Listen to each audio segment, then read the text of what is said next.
Hey guys, this is Austin.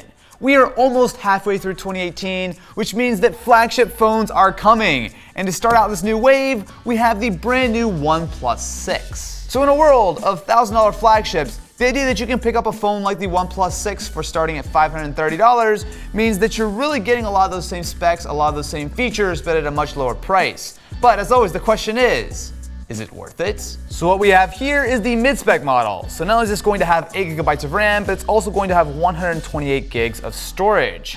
Now, this is in the midnight black color, and if we remove the little sticker here, you can see that is, well, not only incredibly shiny, but the last time this will ever be completely perfect until I get my grimy fingerprints on it. So if you put the OnePlus 6 side by side with the 5T, one of the main things you'll notice is that instead of the metal back that they've had for quite a few years, instead we do have that all Gorilla Glass 5 look. Now it is going to be slightly tapered on the back, and honestly it kind of feels nice, sort of similar to what you would find on something like the Galaxy S8 or Galaxy S9. Before we get too far into it though, I want to take a look inside the box, and what we're going to find is not only our USB-C to USB-A cable, but also the rather large dash charger. Something that OnePlus has been known for quite a few years now is the idea that they have some of the fastest charging phones out there. Fire up the OnePlus 6 and the first thing you'll see is the notch. Yes, my friends, like basically all smartphones in 2018, the OnePlus has gotten onto the notch train. But I will say they've actually done it a little bit differently here. So the first thing you'll notice is that the notch is actually one of the smallest that you'll see. Most of that is because there's really not a whole lot here besides the front-facing camera, the light sensor, as well as your earpiece. But something else to pay attention to is how small the rest of the bezels are. So there's basically nothing on these sides of the display, and even the chin is going to be really, really minimal. Where this is really noticeable is when you put it side by side with the OnePlus 5T. Now, even though the overall footprint of the phones are almost identical, what you're getting here is going to be a little bit of a larger display because you don't have that sort of forehead, and the chin is going to be smaller. And because of that, you're going from a 6-inch display to a 6.3 in that same size body. This guy is rocking a 6.3-inch 2280 by 1080 AMOLED display. Now that's going to be a slightly unusual 19:9 aspect ratio, but what it does mean is that while it's not going to be the most high-res screen in the world, you are going to be getting something that again covers pretty much the entire front of the phone. Now generally speaking, I feel like a 1080p resolution is pretty solid on a phone this size. However, because it is AMOLED, if you do look up close, you're going to see some slight jaggies. It's not going to be quite as sharp as something like a Galaxy S9 screen, but as soon as you get it more than a few inches away from your face, I think it's going to be totally solid. And importantly, the screen quality itself is actually super high with this guy. So not only is the OnePlus 6 color calibrated straight from the factory, but you also do have extra modes inside the settings. So you can set it to the default mode, which to my eye is a little bit oversaturated. You also have sRGB, you have DCI-P3, as well as the adaptive mode, but I like going to the custom color and just tweaking it to be a little bit more natural. Now with the S9, you're really not going to be losing anything, but also so you will see that the screen, even when you do the custom profile, is going to be slightly oversaturated, but that's almost more of an OLED thing. Now speaking of OLED things, if you do look at it slightly off axis, you're going to see that the viewing angles are good but not amazing. However, that's going to be pretty much any AMOLED panel. But what isn't going to be quite so great is the Hdr Playback. This does support HDR video, however, it actually does it at a little bit of a choppy rate, at least on YouTube. Don't get me wrong though, this is an incredibly nice display, and in a lot of ways, it's right up there with stuff like the Galaxy S9 as well as the iPhone. The only thing that really holds it back is going to be the slightly lower resolution, but as long as you're sort of at a normal viewing distance, it's really not going to be an issue. The OnePlus 6 does still have dual SIM card slots, which is definitely appreciated, but you do not have any kind of micro SD expandability. If you want any more storage, you're going to have to buy it ahead of time, but thankfully it's actually not going to be that pricey. So the base model at $530 does have 64 gigs of storage, but another $50 will bump you up to 128, and if you want to spend another $100, you're going to be getting 256 gigs of storage. Pretty reasonable in my opinion. Take a look at the bottom of the phone. In addition to the USB-C port, you're also going to find the headphone jack. Yes, my friends, a high-end phone in 2018 that does come standard with a headphone jack. One thing that the OnePlus 6 does not have is a great speaker.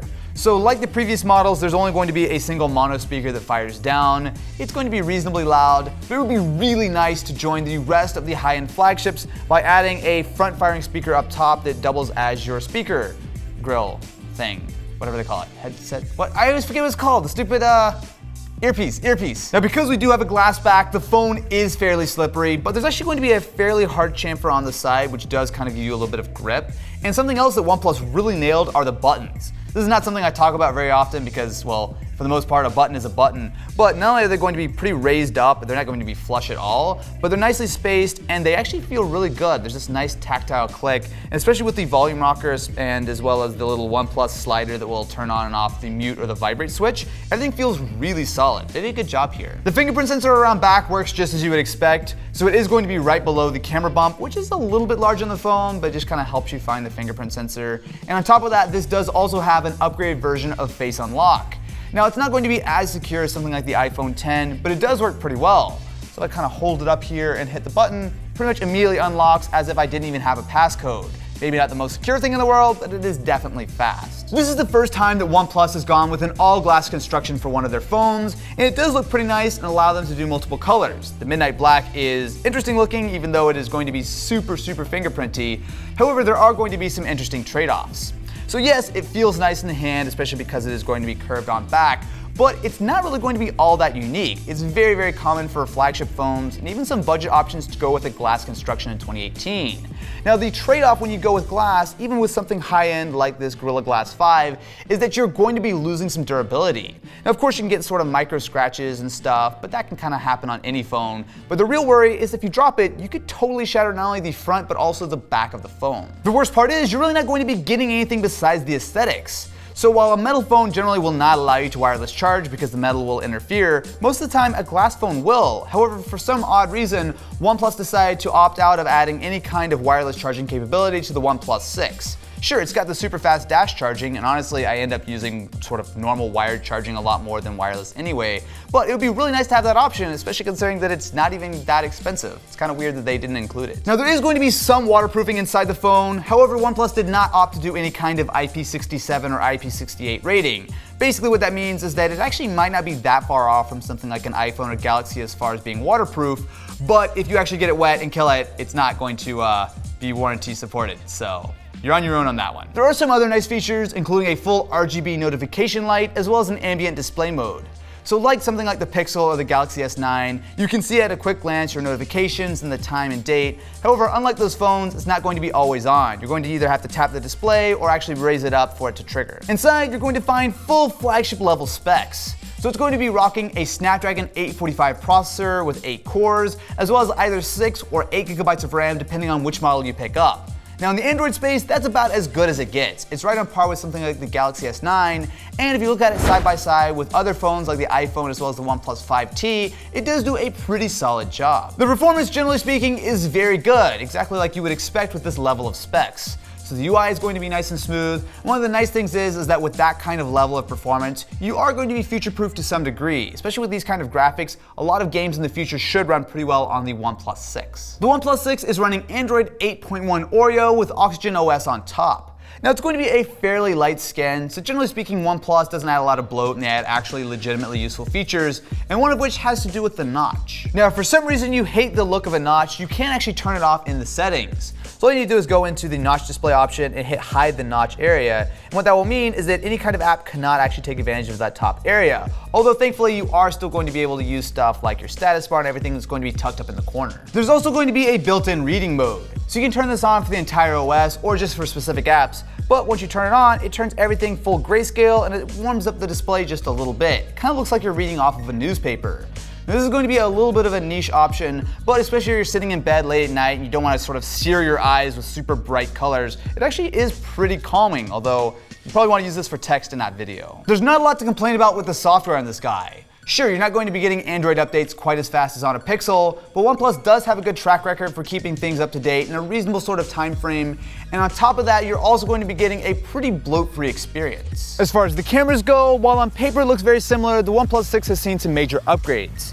So around back, you're still going to be getting a 16 megapixel main sensor as well as a 20 megapixel telephoto option, but that main sensor has been upgraded with not only optical image stabilization, but it also is now going to be a little bit larger than it was before. So if we line up a shot here of Ken, we're gonna see that not only does the HDR immediately pop up, but something that's really impressive is that it takes pictures fast. I feel like I've been using a lot of budget Android phones that take a while. This one's pretty much instant. This shot's actually pretty nice too. It does a really good job of keeping in all those highlights with HDR. There's really not anything that we're missing. So with the telephoto camera, we're going to be losing a little bit of sharpness, but I'm actually not that disappointed. A lot of times with smartphones that do have dual cameras, while the main camera might look great, a lot of times when you switch over to the 2x zoom, it doesn't look so great, but this is not bad at all. So something else that the OnePlus 6 has now is going to be a portrait mode. So if we switch over to it, it's going to turn on the depth effect, although interestingly, it's actually using it on the wide angle camera. Okay, let's give this a try. Oh, perfect, there we go.